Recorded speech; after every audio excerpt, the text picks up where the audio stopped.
todas. Eu me chamo Valquíria Velasco, sou cartomante, macumbeira e historiadora, né? Gosto de me apresentar assim. E sou doutoranda em História Comparada pela UFRJ. O que eu vou apresentar para vocês aqui faz parte de uma pesquisa minha que eu faço em conjunto a pesquisa do meu doutorado, né? O doutorado ele tem um objeto específico que não tem nada a ver, vamos dizer assim, com ciganos, mas em algum momento se encontram, né? Esses objetos se encontram. E aí eu fui buscar entender mais sobre os ciganos, já era muito importante na minha espiritualidade. E aí, deixa eu só colocar aqui a apresentação para vocês. Mas hoje vai ser mais um bate-papo do que uma aula em si, tá? Então, a hora que vocês quiserem,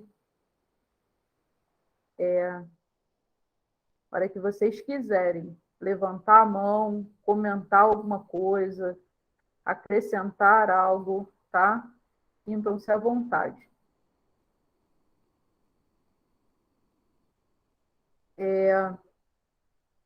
Estão todos vendo aí? Pois bem, eu falei para vocês, né? Meu nome, Valquíria Velasco. O Velasco, apesar de espanhol, ele não é cigano. Eu tenho descendência cigana, né? Eu sou bisneta de cigano por parte de mãe, o sobrenome Velasco é por parte de pai. E o sobrenome da minha família cigana, né, é Cerne. Eu não cheguei a pegar o sobrenome, não chegou até mim, infelizmente. Minha mãe também não tinha, por um erro do cartório, mas eu tenho muito orgulho mesmo dessa minha descendência, né, de onde eu venho. Desde muito cedo, mesmo antes de entrar para o candomblé, né, que foi a primeira religião espírita, né, espiritualista que eu tive na vida, eu entrei para o candomblé com 12 para 13 anos, já frequentava desde os 10, mas entrei com 12 para 13 anos. Mesmo antes disso, eu já tinha despertado em mim de forma muito natural, porque minha mãe nunca teve essa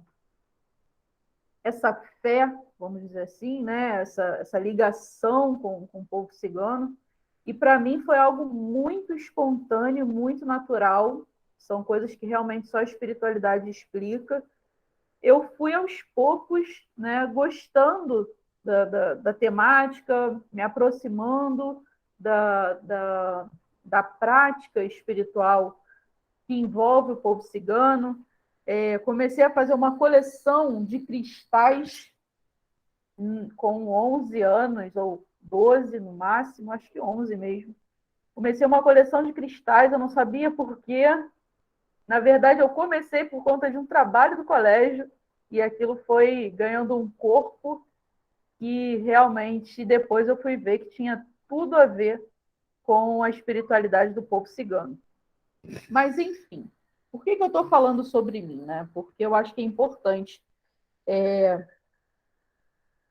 eu dizer de onde surgiu esse meu encantamento, né, pelo povo cigano. E aí, bem, as pesquisas que eu comecei a desenvolver de 2 anos para cá, não tem mais do que isso, são pesquisas históricas mesmo. Eu fui buscar autores brasileiros e estrangeiros que trataram sobre os ciganos, né? A gente vai entender também esse termo, ciganos. Eu fui buscar isso para tentar buscar trabalhos científicos que tratassem do povo cigano. Foi muito difícil, porque poucas pessoas se interessaram mesmo em registrar os ciganos, né? E aí o que muito se tem sobre eles, na verdade, são as leis de alguns países que controlavam esses ciganos, tá? Eu vou começar, então, vamos lá, vamos por parte. Hoje a gente vai tratar aqui sobre cultura cigana, e aí cigana entre aspas, tá? Porque esse termo cigano é um termo pejorativo.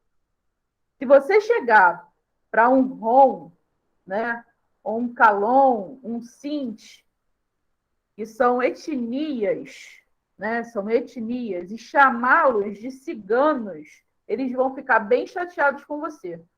Eles vão ficar bem chateados com você. Então, a gente usa ciganos mais para se referir à espiritualidade do que aos povos mesmo, às etnias, né, nômades ou seminômades.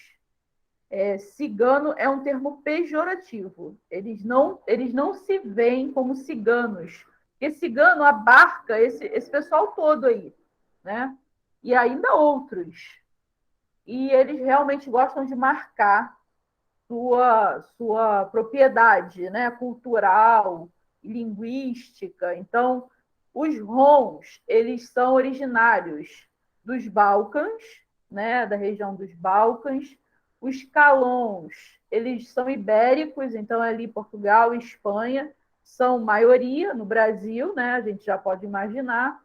E os Sinti, eles vêm da região da Alemanha, Itália e França. Porém, a primeira coisa que a gente precisa entender é que eles não são originários dessas regiões, tá? Esses povos não são originários dessas regiões. Eles já migraram de outros lugares. Então, vamos nos ater aqui aos calons, né? Os calons que chegam ali na região ibérica, né, da Península Ibérica, que é Portugal e Espanha, especificamente, eles já migraram de outros lugares. E aí, hoje, tem algumas pesquisas, né? E pesquisas fantásticas no campo da biologia, que vai buscar a origem genética dessas etnias, tá? E esses pesquisadores, né, biólogos, geneticistas, eles conseguiram rastrear de alguma forma, a genética da maioria dos ditos ciganos, ou romani, que é assim que eles chamam lá na Europa, em geral, eles acabam chamando de romani, e nesse artigo eles chamam também assim. Eles traçam a genética desse pessoal até a Índia. Até a Índia, tá?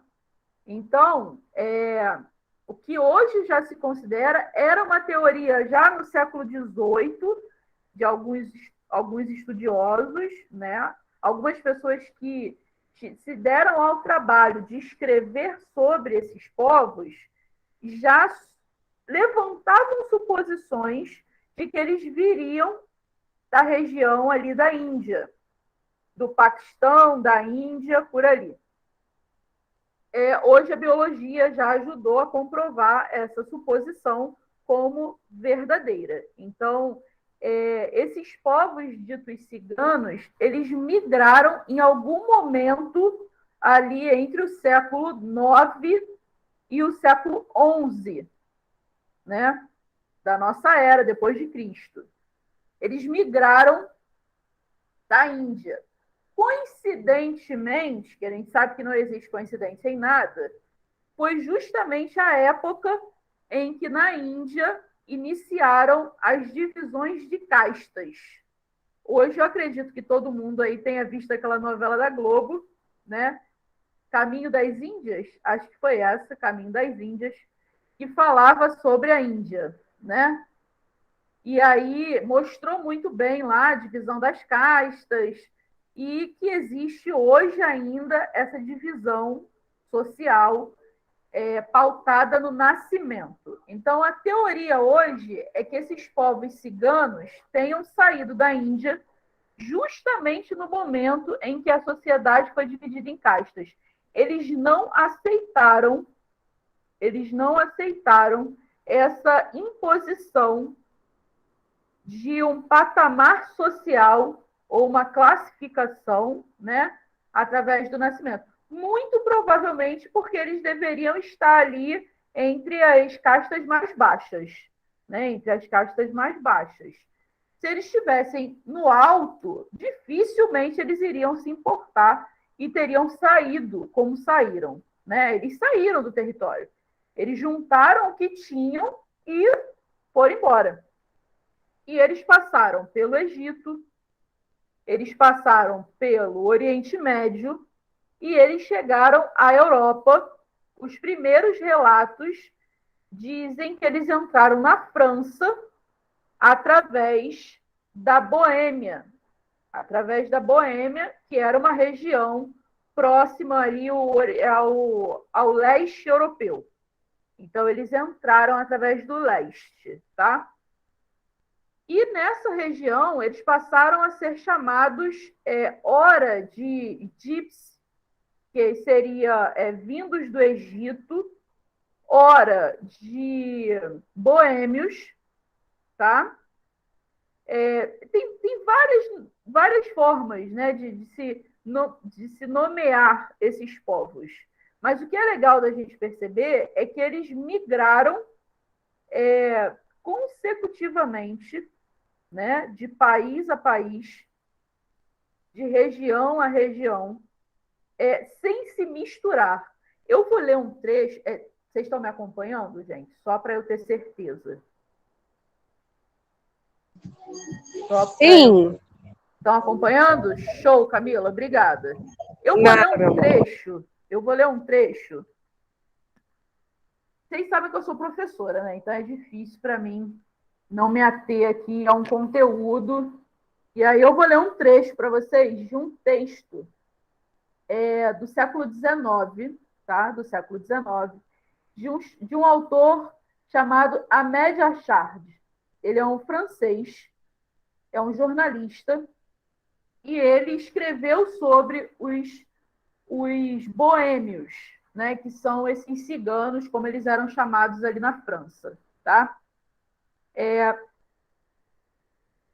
Percebam e tentem acompanhar o pensamento que eu estou tentando traçar aqui nessa noite com vocês. Na verdade, antes de eu ler o texto, eu vou fazer uma pergunta e quem se sentir à vontade para responder pode abrir o microfone e falar. Qual a característica dos ciganos? Acho que todos nós aqui essa noite ou somos umbandistas ou temos alguma afinidade com a Umbanda ou com religiões espiritualistas, né? Então, já tivemos algum contato aí com os povos ciganos do astral, né? Da espiritualidade. Então, qual a característica para vocês que mais marca os povos ciganos?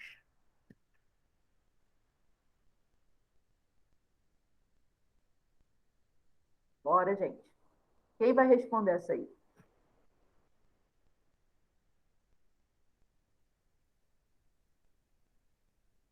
Ninguém?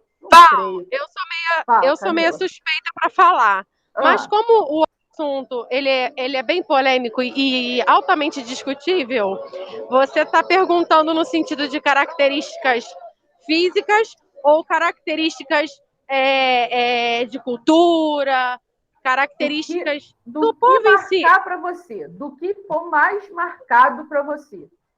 Pode ser um preconceito que você tenha aprendido com a sua mãe, como eu aprendi com a minha avó, filha de cigano, que eu daqui a pouco vou falar.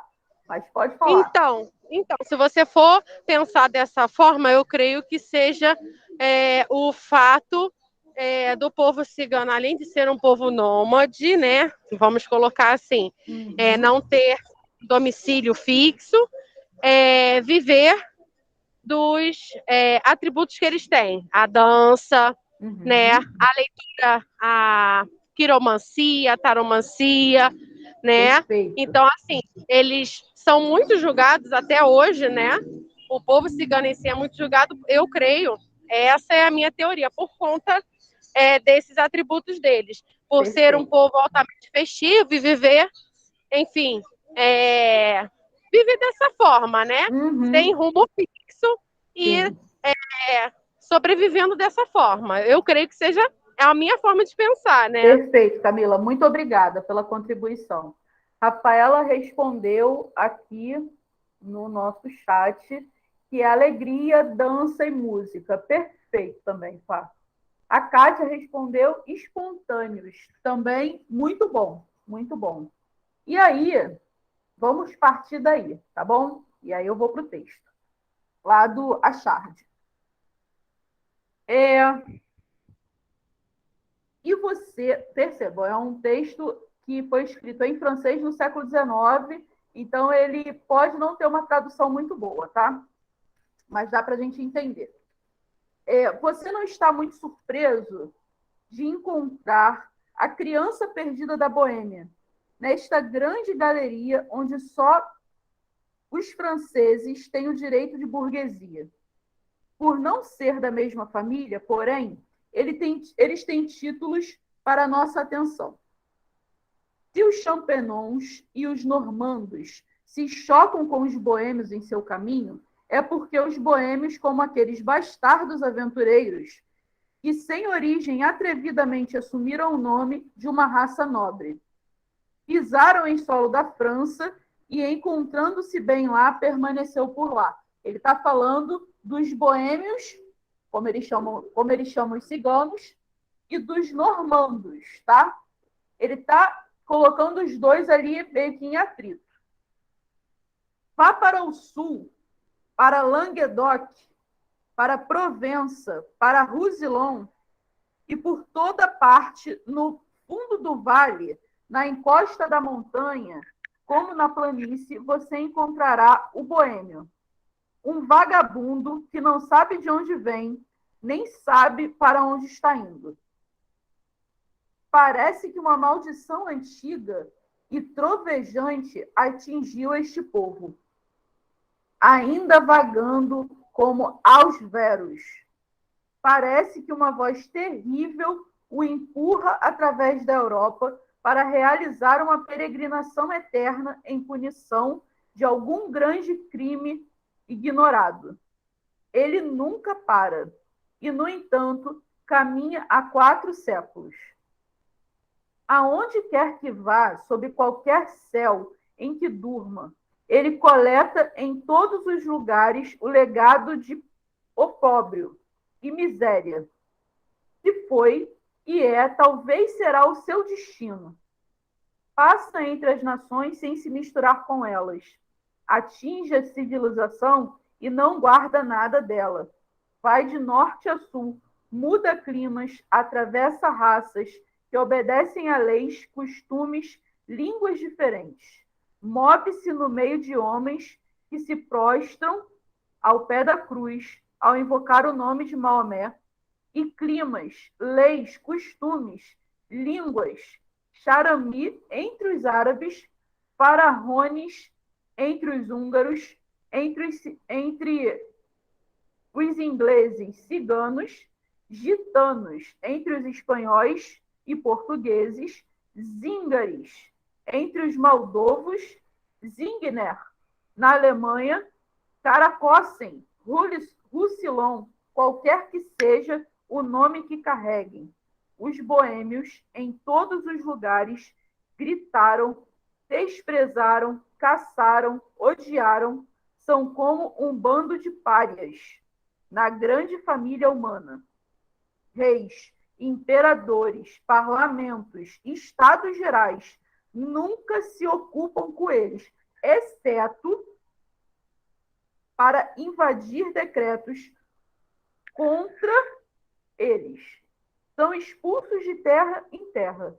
As províncias os enviam de volta, os reinos os expulsam, assim como os leprosos. E nesta multidão de leis que os atingem e condenam, nada se nota, senão os regulamentos promulgados pela imperatriz Maria Teresa, que tinham por objetivo a melhoria de sua posição, submetendo-os a um modo normal e regular. E mesmo neste regulamento, nunca foi colocado em vigor. Tal era o ódio, o horror, ele vai seguir. São páginas e páginas de uma terrível destilação de ódio contra os ciganos.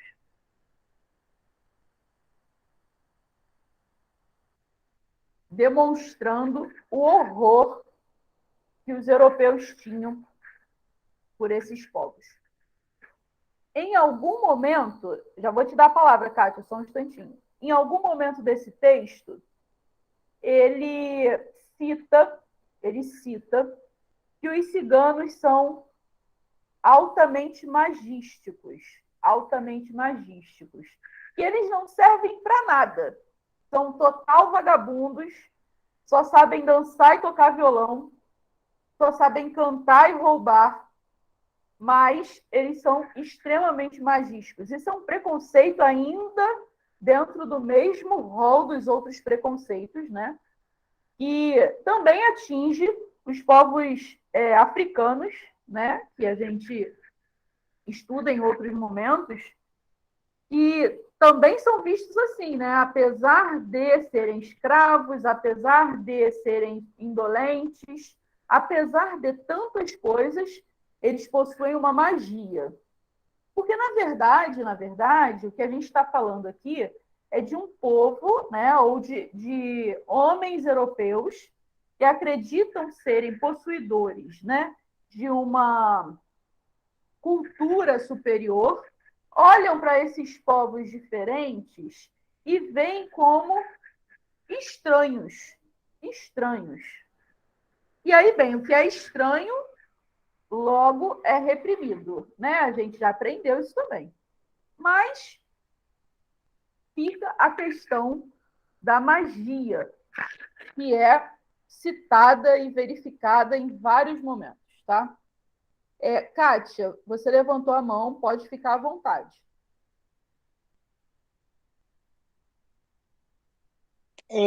Não, Val, eu queria falar assim, as experiências que eu tenho, né, com o povo cigano mesmo, né, porque minha família é do sul do país, aqui no Rio de Janeiro a gente quase não tem, né, o povo mesmo cigano, mas no sul tem muito, no sul do país tem muito, né, e meu pai contava as histórias dele, né, na juventude, que uma vez quase que ele foi embora com uma caravana cigana, porque eu acho que assim a alegria, né, o, o modo de vida deles encanta um pouco as outras pessoas, né?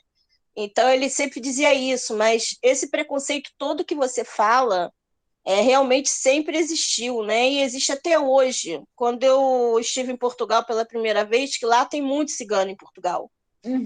E a gente até leva assim, um choque, porque é um povo cigano totalmente diferente desse povo cigano que a gente conhece, né? Sim. É um povo cigano, acho que por já ter sido tanto maltratado, tanto escorraçado, é um povo meio que faz barraco, briga na rua, mete a pregada um no outro meio. Né? São. Eles andam armados, assim, eles andam com canivete mesmo, tá? Eles andam com canivete na bolsa para você ver ao ponto que chega, né? O medo, né? De acontecer, deles serem vítima de algum preconceito na rua, né? Então, eles andam mesmo com canivete, você vê dentro do metrô, né? E eles falam alto, eles se impõem. Se chega alguém do povo deles no hospital, chega assim, a família inteira. Um vai para o hospital, chega 20 atrás, entendeu? Sim. Então é muito interessante, né? E eles lá continuam, eles trabalham dessa maneira mesmo, né? Com feiras, vendendo as coisas. E o tio do meu marido, ele trabalha lá tem muita ajuda social, né? Então ele dizia assim, vira e mexe, ele tinha que sair correndo, porque chamavam nesses apartamentos que eles fazem sociais. O que o povo cigano fazia? Não tinha lugar para eles botavam eles dentro desse apartamento, eles queriam fogueira, eles queriam dançar, Então, eles queimavam todos os móveis. Eles queimavam todos os móveis que eles Sim. tinham. E eles tinham que sair correndo para lá para ver o que estava acontecendo. Então, assim, o cigano na Umbanda, né, é mais uma coisa, é muito diferente do que realmente é o povo cigano, né? É uma coisa eu quero chegar. totalmente. É, tá bom, era isso que eu queria falar. É Obrigada, justa... Carla. Não, obrigada a você, Kátia, de verdade. É. Para mim, assim, é justamente aí que eu quero chegar. É levantar a provocação para a gente chegar nesse ponto. Porque, bem, eu comecei falando sobre mim mesma e sobre a minha experiência, né, transcendente com a espiritualidade do povo cigano, né? O povo cigano enquanto espíritos, né? Cara, se a gente for ver realmente a cultura cigana e a história dos ciganos com o que a gente cultua dentro da Umbanda, nós romantizamos toda a tragédia que foi a vida desse povo. A verdade é essa. Eu li para vocês, acabei de ler para vocês um trechinho mínimo de um escrito do século XIX sobre os ciganos. Eles são vistos como párias. Eles são aquele tipo de gente que não querem ter por perto de jeito nenhum. Foram inúmeras leis desde o século XVI, e aí a gente vai chegar lá, desde o século XVI, expulsando eles a todo momento da Europa. Em resumo, eles, na Segunda Guerra Mundial, tal como os judeus, foram jogados também nos campos de concentração, junto com os judeus e com os gays e com os negros, nos campos de concentração nazistas. Então, assim, são povos extremamente sofridos. Não são. A gente lê a alegria do povo cigano, porque nós não somos ciganos.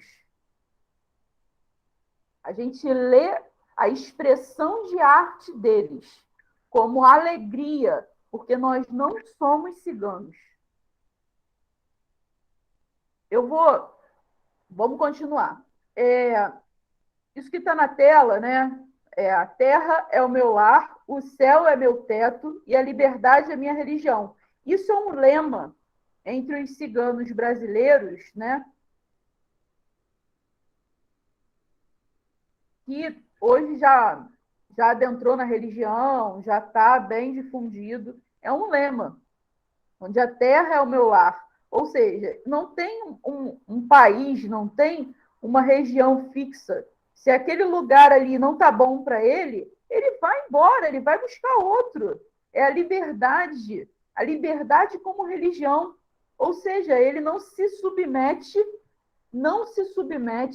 a nenhum tipo de domínio, porque a religião é um domínio, seja ela atrelada ao Estado ou não. Ela impõe domínio sobre as pessoas, seja a religião que for, até a nossa, tá? Então, quando esse lema diz que a liberdade é a minha religião, é porque eles são livres. Eles possuem uma fé, mas a liberdade deles é a religião, tá? Vamos seguir.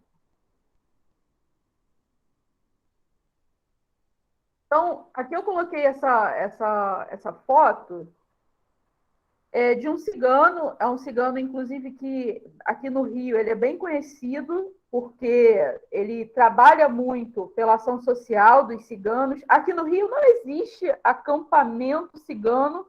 O último acampamento cigano que eu tive notícias era em Campos, mas já não são acampamentos como eram antigamente, né? São vilas construídas, né, com casebres, e eles vivem ali durante um tempo, até o proprietário daquela terra vir expulsá-los, que é isso que acontece, e eles vão para outro lugar. O Estado pouquíssimo faz alguma coisa por esses povos, pouquíssimo. No Nordeste, que é a região do Brasil onde mais tem ciganos, né, vivendo em comunidade, no Nordeste, as cidades elas têm um pouco mais de cuidado, né, porque eles são mais consistentes na luta, né? Tem mais gente. Então, eles conseguem mais coisa. Mas aqui no Sudeste, em Minas Gerais, tem mais ciganos, Espírito Santo também, mas o Rio de Janeiro e São Paulo quase não tem, tá? Quase não tem. Aqui a gente fica restrito ao romantismo mesmo que a religião nos apresenta, né, sobre esses povos. E aí, vamos lá. No século XVII, né, 1600 e alguma coisa, esses ciganos foram expulsos de Portugal e da Espanha e mandados para as colônias. A gente não quer esse povo aqui, esse povo doido, que não se junta com ninguém, que fala uma língua esquisita, que mexe com magia, manda esse pessoal para a colônia.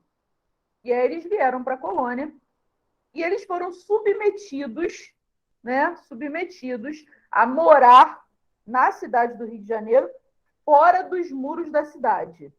Então, existia uma rua chamada Rua dos Ciganos, hoje conhecida como Rua da Constituição, que fica ali do ladinho da... Fica ali do ladinho. Tá baixo, Flávia? Você não está ouvindo direito? Vê se melhorou. Se tiver melhorado, dá um joinha aí. Se não, vê se não é seu fone, tá? Parece que o pessoal, o restante está me ouvindo, né? Vamos lá. Então, eles ficavam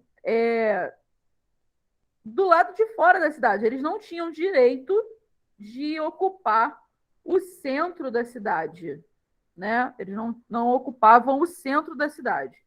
E aí eles ficavam ali, mas os portugueses tinham para eles trabalhos bem específicos.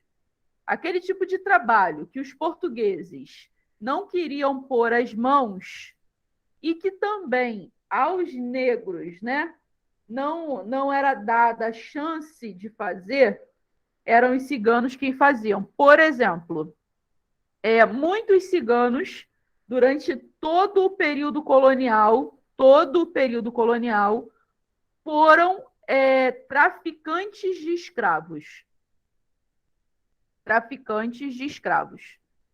Eles viviam no mar, né? Viviam no mar, fazendo essas idas e vindas entre as colônias e o continente africano, né? O continente africano.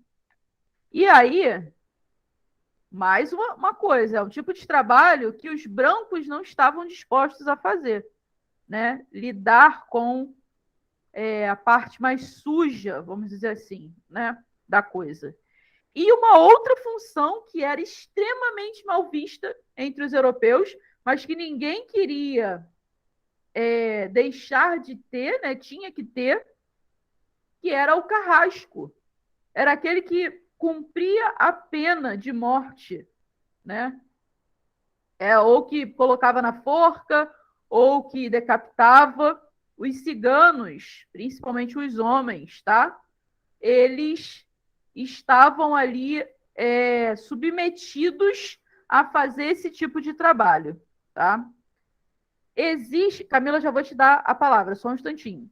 Existe entre as famílias ciganas, tradições profissionais, tá? Então, existiam famílias ciganas que estavam mais dispostas, né, ao trabalho com o ferro, então eram ferreiros. Existiam outras famílias que estavam mais dispostas ao comércio, então trabalhavam mais com o comércio, com a troca. Existiam famílias ciganas que estavam mais ligadas ao entretenimento, ao circo. O circo é uma tradição onde os ciganos estavam totalmente envolvidos, tá? Mais o que? O principal, né? principal, que a gente vai chegar daqui a pouco, que é a leitura dos oráculos, principalmente pelas mulheres. Principalmente pelas mulheres, tá? Camila, por favor, pode falar. Então, Val, ainda correlacionado a essas profissões que não eram consideradas profissões louváveis, né? E eram atribuídas a eles, refletindo na nossa fé, né? Na Umbanda. Nos dias de hoje, a questão espiritual do trabalho de toda a falange cigana, né? Seria uma maneira de eles, né, poderem estar também, de certa forma, evoluindo, porque o serviço que eles faziam, né, de tortura, o trabalho que eles tinham, né, muitas das vezes por obrigação, por força, de lei de sobrevivência, né, impostos a eles. Eu creio que, de certa forma, é uma pergunta, mas é uma pergunta automaticamente com o meu ponto de vista, né? Sim. Eu creio que isso interfira na evolução deles e que hoje, né, não hoje, no dia de hoje, mas assim, na atualidade, né, Sim. reflita na nossa espiritualidade. Então, quando esse povo ele vem em terra para trabalhar, eu acho que é uma forma também de amenizar, né, um pouco esse trabalho que eles tiveram, que nem todos concordavam, porém eram impostos a fazer porque precisavam sobreviver, né? Não seria também um pouco disso? Isso falando, refletindo um pouco na nossa fé, eu penso assim, né? Sim, então, olha lá, olha só. Vamos fazer um paralelo aqui.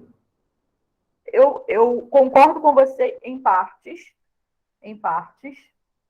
mas concordo, tá? Vou explicar o porquê do em partes. Porque eu acredito que dentro da falange, né, até aqui a gente está falando da cultura, né, da questão dos ciganos que viveram, né, das pessoas. Sim. Né? Quando a gente vai falar das falanges, né, de espíritos ciganos, do povo do Oriente, quando a gente fala de povo do Oriente, a gente está falando em um monte de gente. Né? A gente está falando em ciganos, a gente está falando no pessoal mais para o Oriente, do pessoal que não tem nada a ver com cigano, mas que acaba entrando no mesmo rol. Né? A gente está falando de espíritos diversos, né? A gente está falando porque acabam, Val, porque de certa forma eles acabam romantizados, né, na espiritualidade. É isso que eu estou querendo questionar com você, mas ninguém sabe ao fundo, né, a real motivação deles estarem onde eles estão, trabalhando da forma como eles estão. Sim. E aí o paralelo, né, que eu acho legal da gente fazer, né, a gente pressupondo, tá?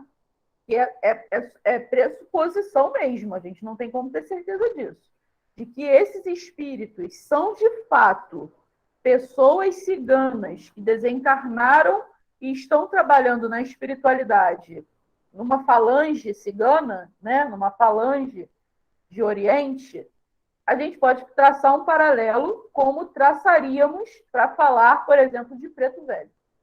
É a minha opinião, tá? Verdade. Sobre isso. Verdade. Pretos velhos que sofreram na vida, que foram escravos, que foram submetidos a terríveis coisas, tal como os ciganos. É estranho a gente falar isso, né? Porque quando a gente vê o tipo de trabalho que eles operavam, ninguém tem que ser carrasco. Quem é o sociopata, né, que se sente alegre e feliz em matar os outros por profissão? Tá, a gente sabe que existe, mas no caso dos ciganos, esse era o tipo de trabalho que sobrava para eles. O tipo de trabalho que sobrava para eles. Sim. Sim. E aí, assim, eles eram impostos. Ou você faz isso, ou você não, cara. Então, bem, então eu vou fazer.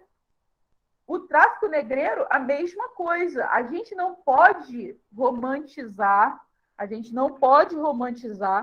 dizendo que, não, coitados, eles não sabiam o que estavam fazendo, eles não ganharam com isso. Eles ganhavam dinheiro também com o tráfico negreiro, tá? Não podemos romantizar. Só que isso era uma imposição. Eles não tinham uma escolha. Não, Lei da peraí, sobrevivência, né? eu posso ser engenheiro, eu posso ser médico, ou eu posso ser traficante de escravos. Eu vou ser traficante de escravos. Eles não tinham essa escolha.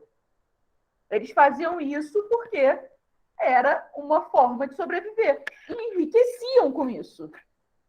É aí também que eu quero chegar. Por quê? Duas questões, né?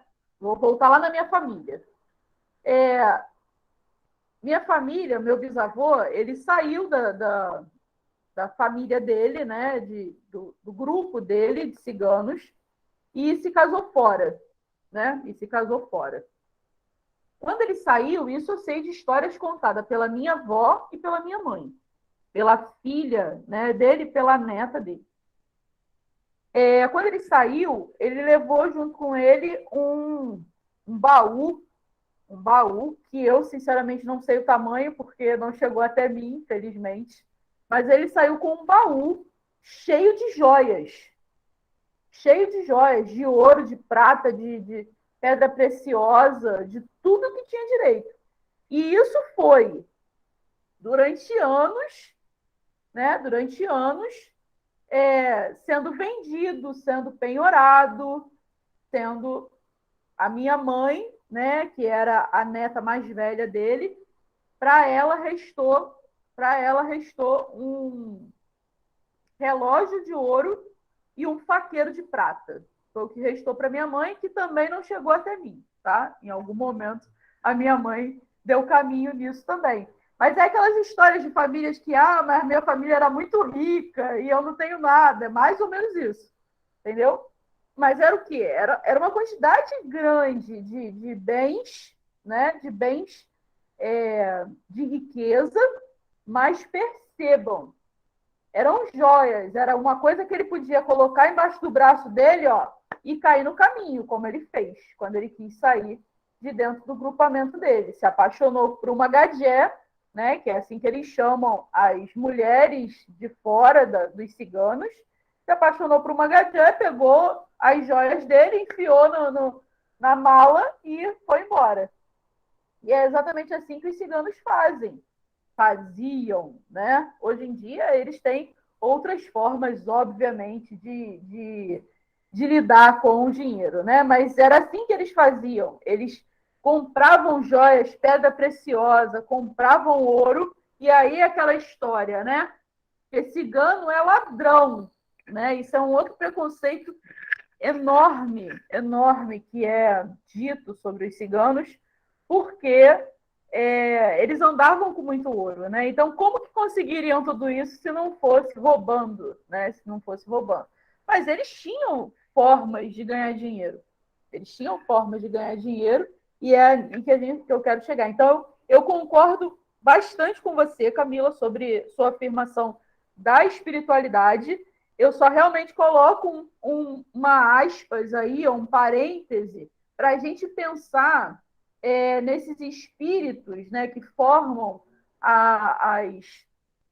o povo do Oriente, né, as falanges ciganas, como não necessariamente pessoas que de fato foram ciganos, né, mas que de alguma forma se afinizam com o tipo de trabalho da linha do Oriente, tá? Mas eu super concordo e faço essa ligação também com os pretos velhos. E acho que a gente pode seguir. Vamos lá. A Buena Dicha, que é a boa sorte, né? A leitura da boa sorte.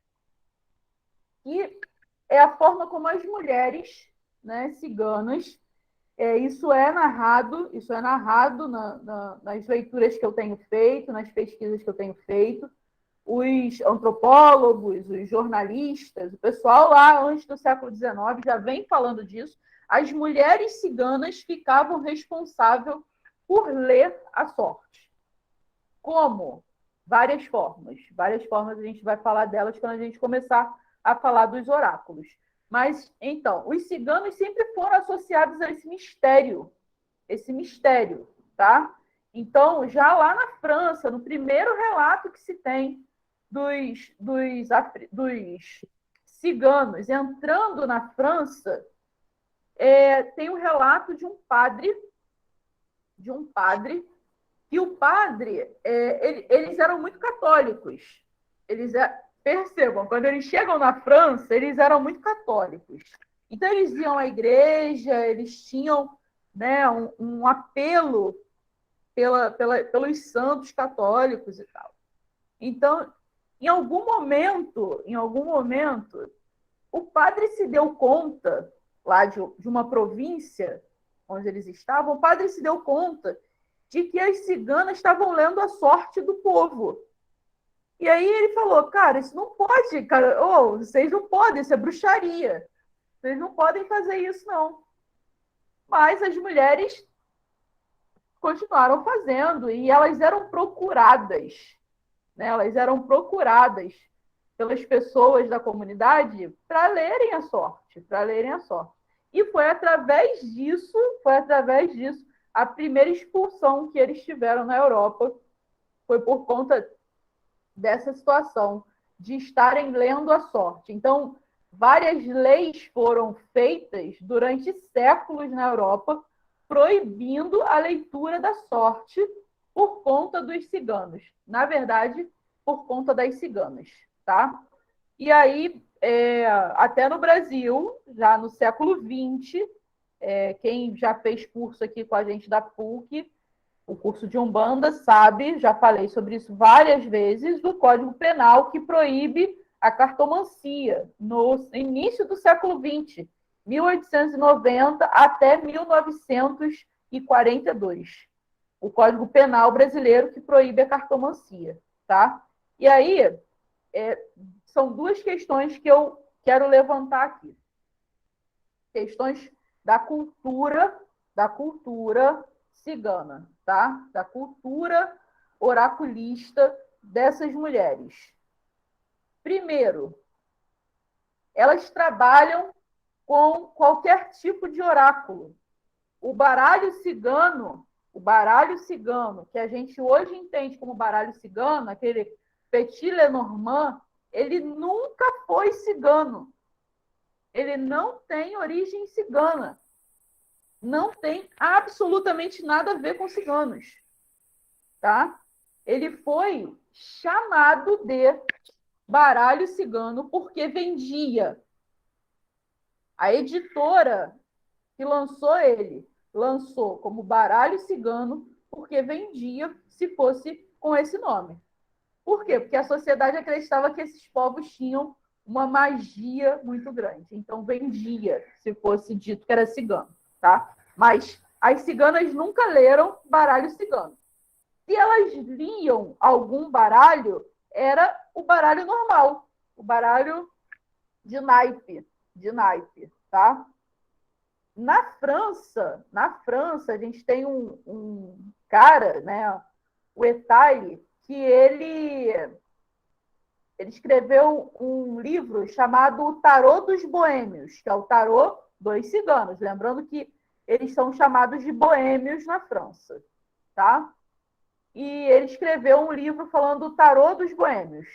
E aí ele rasga seda para os ciganos, falando que os ciganos eles possuem uma cultura milenar magística, que eles dominam o tarô lá que a gente conhece hoje como o tarô de Marcília, né, com os dois arcanos maiores e menores, era desse tarô que o cara estava falando, tá? Então, para ele, esse tarô tinha origem entre os boêmios. E faz algum sentido, visto que os ciganos passaram primeiro pelo Egito. E é a origem ali da ideia, né, do Hermes Trismegistus, que se une ao deus Tote, que é um deus egípcio, né? E deixa entre os egípcios toda uma cultura de leitura de sorte, de magia, de hermetismo, né? Dessa magia fechada. Bem, os ciganos passaram pelo Egito, a gente já percebeu como eles lidavam, né? Eles passavam, eles absorviam o que era necessário, eles pegavam o que era necessário e o que não era necessário, eles deixavam para lá e simplesmente era ignorado por eles, tá? Então, pode ser realmente que tenha chegado na Europa esse conhecimento através deles, apesar de algumas teorias dizer que não tem nada a ver, tá? Mas a questão que a gente precisa levantar também é o papel das mulheres, já que estamos numa semana das mulheres, né? Dentro dessa leitura da sorte. Enquanto os homens estavam trabalhando, seja na feira, seja fazendo compra e venda, seja trabalhando com ferragem, né, com ferro, com metais, seja trabalhando no tráfego negreiro, seja trabalhando no que for, as mulheres estavam lendo a sorte e trabalhando com magia dentro das suas comunidades, tá? Isso era profissão, é aí que eu quero chegar. Dentro da cultura cigana, não é tabu que se cobre pela leitura oracular. Não é tabu. Que, inclusive, era a forma como essas ciganas ganhavam a vida. Era a forma como elas levavam o sustento para dentro das comunidades, né? Então, não era um problema cobrar pela leitura da Buena Dicha, tá? Vamos lá. Uma outra questão, que aí se intercruza com os povos ciganos, né? A falange do Oriente na Umbanda, que é a questão da devoção a Sara Kali. Sara Kali é uma santa que foi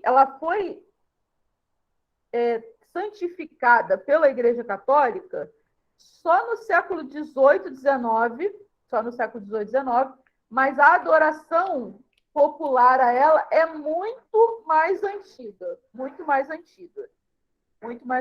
E chegou na Europa com os ciganos. Kali quer dizer negra em sânscrito, que é uma língua da Índia. Tá? Então, novamente, volta a reforçar a teoria de que esses povos vieram originalmente da Índia. Tá? Diz a lenda sobre Sara Kali que ela foi escrava de José de Arimateia e ela presenciou a crucificação de Jesus. Né? Isso é uma lenda, tá? É um mito. Não existe nenhuma comprovação histórica de que, de fato, ela esteve entre as Marias, né? Lá na crucificação de Jesus. E também não existe nenhum respaldo histórico de que José de Arimateia, de fato, existiu. Tá? Então, para ela ser escrava de José de Arimateia, a gente precisaria, no mínimo, que José de Arimateia tivesse, de fato, sido um ser histórico, o que a gente não tem certeza, tá?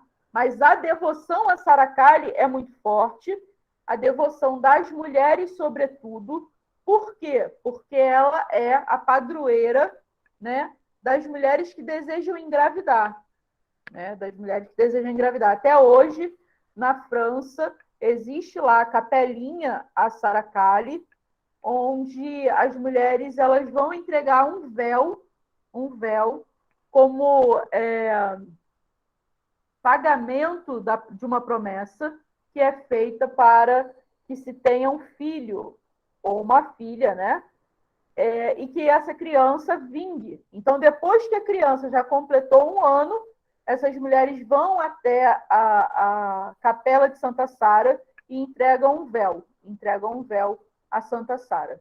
E é uma cultura bem comum aqui entre as pessoas que trabalham com magia cigana. Isso é bastante relevante e feito até os dias de hoje, tá?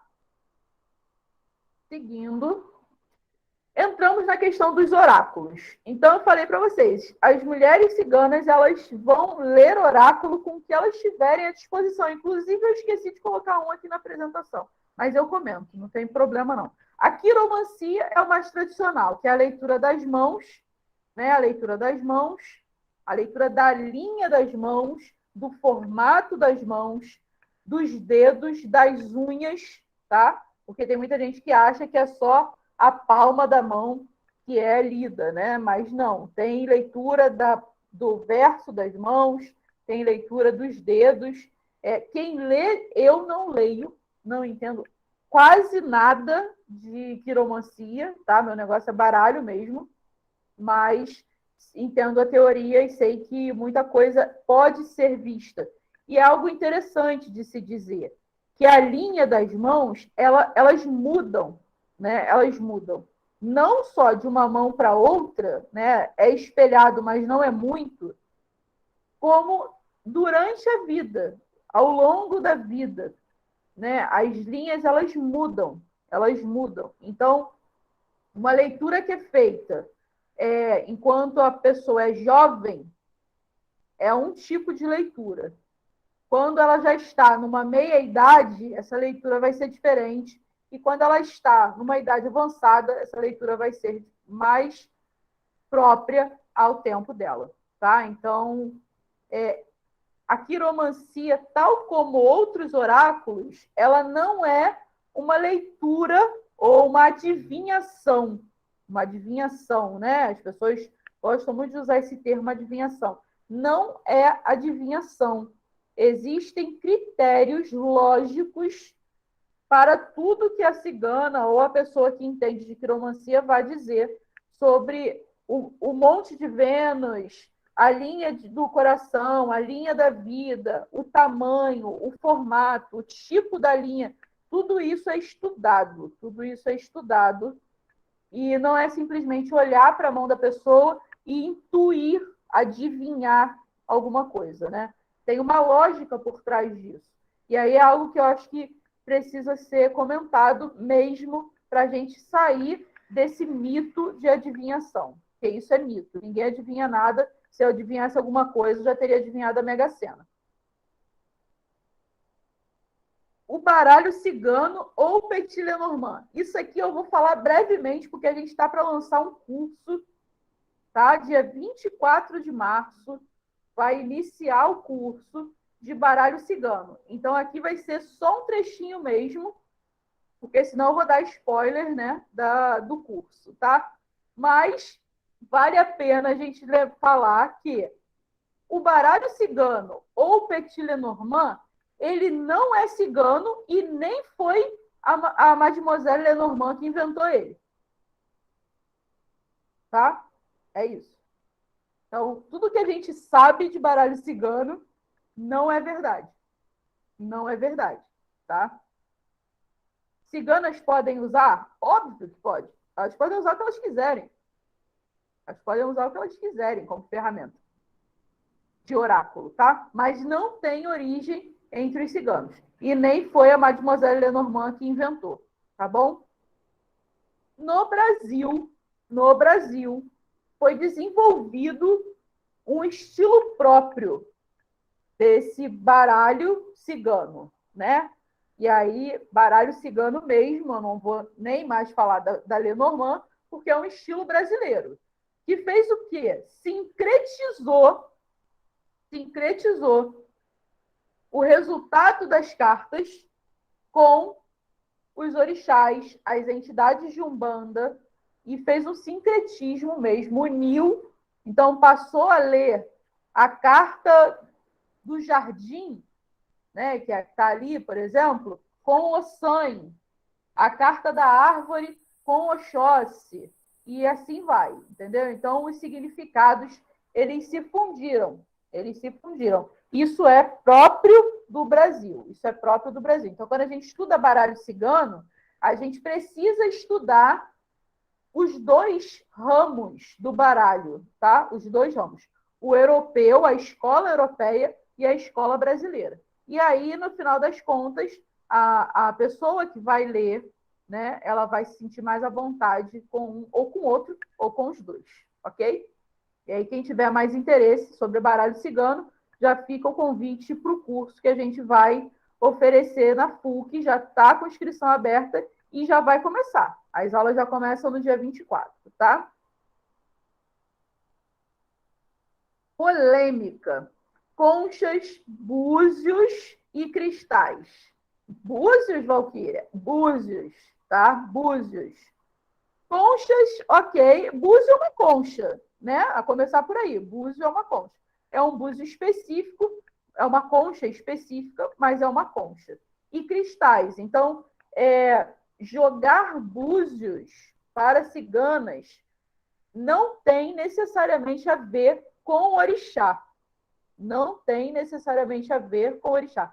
Pode ou não estar ligado à tradição dos orixás, à tradição do candomblé, à tradição de Ifá.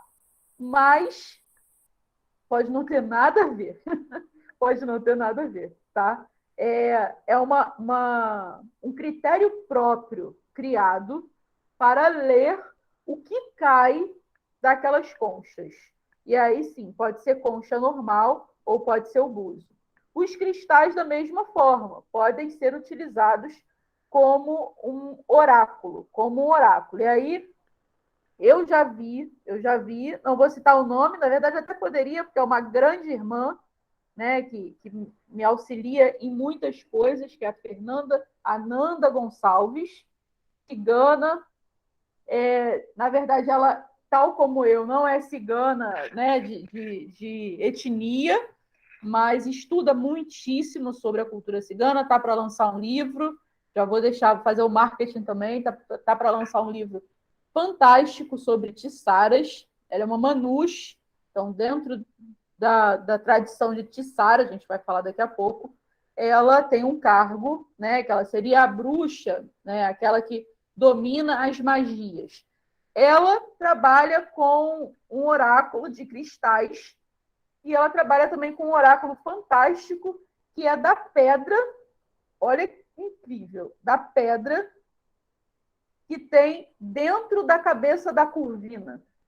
A curvina, ela tem duas pedras dentro da cabeça dela. Quando vai no peixeiro, o peixeiro descarta aquilo como lixo, né? Mas essas duas pedras seriam os orientadores da curvina, E aí é um hemisfério direito, um hemisfério esquerdo, e ela vira duas pedrinhas brancas. E ela trabalha com esse oráculo também. Então, como eu falei, as ciganas podem trabalhar com qualquer tipo de oráculo, tá?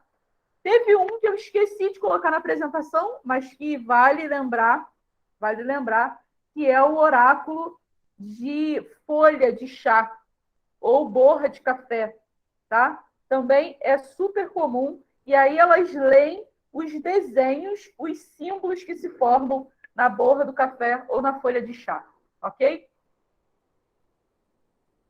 E aí, os dados. É o único oráculo masculino que entra nesse meio aqui.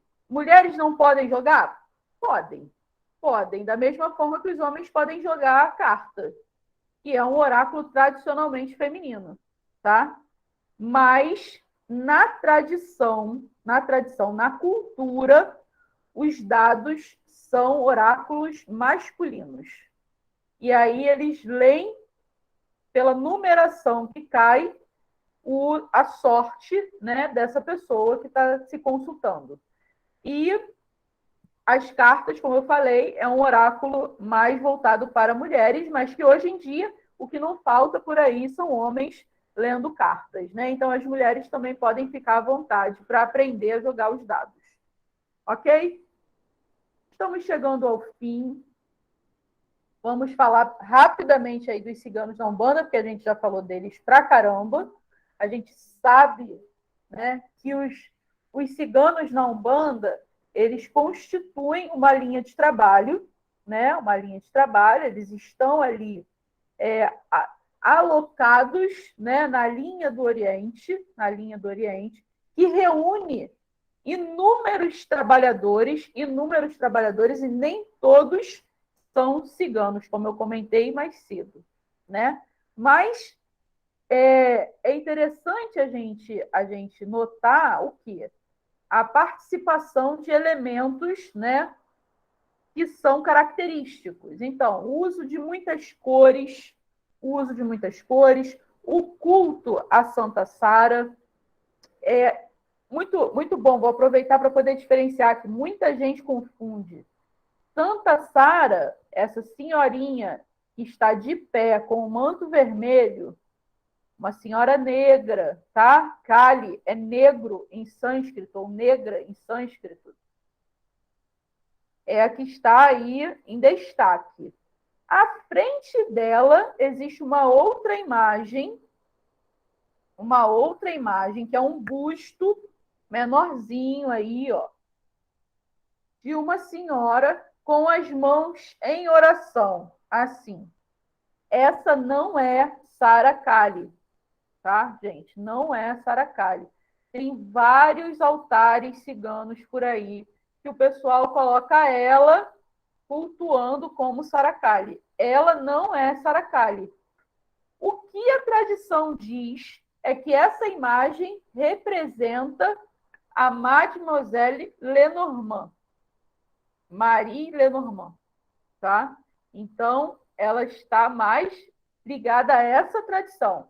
Sara Kali, certamente ela não é, tá bom? Sara Kali é essa senhora negra de mão, ok? E na Umbanda é isso. Os trabalhadores de Umbanda, eles vão, né, trabalhar nessa linha do Oriente com diversos tipos de apetrechos, né, ferramentas, e vai depender, sim, da origem, né, daquele espírito, com que ele se afiniza mais, com que tipo de cultura. A gente viu que os ciganos não é um povo cigano, são povos ciganos. Só por isso eles já são múltiplos, né, e variados. Então, dentro dessas falanges, dessa linha de trabalho, né, eles vão demonstrar isso. Porém, existe elementos comuns, tá? O trabalho com os 4 elementos da natureza: a água, fogo, terra e ar. Os 4 elementos, eles estão presentes sempre, sempre, seja no altar cigano, seja no jogo, né, de quem trabalha com o baralho cigano, seja no altar de linha do Oriente, né? Isso vai ser uma máxima, ok? E aí, uma outra questão que precisa ser diferenciada, tá? Cigana do Oriente e pombagira cigana não é a mesma coisa. Não é o mesmo tipo de espírito. São espíritos diferentes. Cigana do Oriente vai trabalhar com um tipo de energia, com um tipo de ferramenta, vai estar ligado mais à tradição, né? Mais a essa cultura dentro da Umbanda. Lembrando que a gente tem aí a Umbanda como um limitador disso, tá? Um limitador para não virar outra coisa qualquer que não seja Umbanda. E aí a gente vai ver mais à frente agora uma tradição que hoje está se fortalecendo muitíssimo de um culto específico aos povos ciganos, tá? Mas voltando aqui para a pombagira e para a cigana. São tipos de espíritos diferentes, trabalham com energias diferentes, têm fundamentos diferentes, tá? Não é a mesma coisa. Quando a gente vai trabalhar na Umbanda com pombagira cigana, a gente não vai ver cigano do Oriente chegando em gira de Exu. A pombagira cigana chega em gira de Exu. Em raríssimos casos pode acontecer, mas não é comum quando essa casa tem um espaço para tratar da linha do Oriente, tá? Quando tem um dia do ano, quando tem um dia do mês, para tratar da linha do Oriente. São espíritos diferentes. O que eu já ouvi explicando sobre as pombagiras ciganas? Já ouvi isso dentro da cultura de Tiçara, que é o que a gente vai falar adiante. E as pombagiras ciganas, elas podem ter sido suposição, gente, novamente, tá? Quando a gente fala em espírito, a gente está supondo o tempo todo. A gente não está lá para ver. A verdade é essa. Que as pombagiras ciganas podem ter, em alguma encarnação, ter sido ciganas que se afastaram de seus grupos. Então, que por algum motivo ou foram abandonadas, o que é bem comum historicamente, as mulheres que se envolviam com algum tipo de gadé, com amores fora da tribo, que não se submetiam à vontade do pai ou do marido, elas eram abandonadas, eram deixadas à própria sorte. E isso teria, então, dado origem a esses espíritos que trabalham com o nome, né, com essa falange de pombagiras ciganas, tá? Mas isso aí, novamente, é história sem comprovação científica nenhuma, são suposições, ok? E é importante a gente ressaltar isso. E, enfim, Tiçara cigana, que eu entendo pouquíssimo, mas que é uma tradição que tem se fortalecido muito nos últimos anos, tá? E não está interligado, não está entrelaçado às leis de Umbanda. Então, não é Umbanda. Não é Umbanda. Não cultua, nem reverencia orixá, nem entidades, como a gente tem na Umbanda. Eles trabalham essencialmente com espíritos, tem incorporação, tem consulta, tem desenvolvimento, tem deitada, tem obrigação, mas é uma forma totalmente diferente do que a gente entende na Umbanda e no Candomblé, tá? Eles vão cultuar espíritos ciganos e vão levar em conta a cultura cigana. Então, por exemplo, os cargos, né, dentro dessa tradição de Tiçara, eles estão ligados aos nomes, né, das famílias Calon e Ron, né? Então, são as Manuches, Calderache, tem vários tipos, né, de cargos dentro da organização das Tiçaras. Eu, qualquer hora, vou chamar minha amiga Fernanda, minha amiga Nanda Gonçalves, para falar um pouquinho disso aqui na PUC. Ela precisa muito vir aqui falar disso, porque ela é uma pessoa que trabalha na Umbanda, ela faz o que muitas pessoas aqui na PUC faz entre Umbanda e Candomblé, né?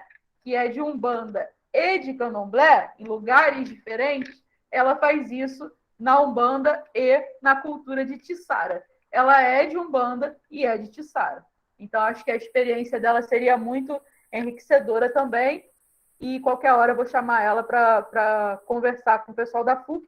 Mas a gente faz aí toda a última quarta-feira do mês uma live no Instagram falando sobre baralho cigano. Então, quem quiser conhecer mais da Fernanda, é só procurar meu Instagram lá, ou o Instagram dela, que é @rosas do Oriente, ou Rosa do Oriente, tá? Mas está lá na minha página. E é isso. Bem, falei pra caramba, para variar, né? Para variar, falei a beça. Já passamos da hora pra caramba, mas tudo bem. A gente começou mais tarde também. E espero que vocês tenham gostado. Espero que essa última palestra da nossa semana tenha